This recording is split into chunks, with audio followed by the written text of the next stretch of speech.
मी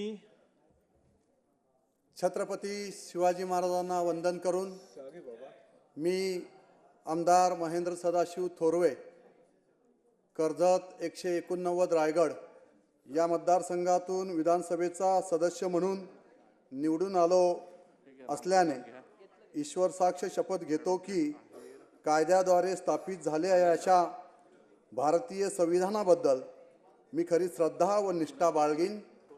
भारताची सार्वभौमता व एकात्मता उन्नत राखीन आणि आता जे कर्तव्य मी हाती घेणार आहे ते निष्ठापूर्वक पार पाडेन।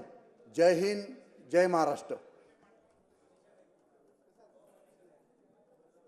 श्री महेंद्र दळवी, श्री नितीन कुमार देशमुख, श्री चंद्रकांत नवघरे, श्री इंद्रनील नाईक।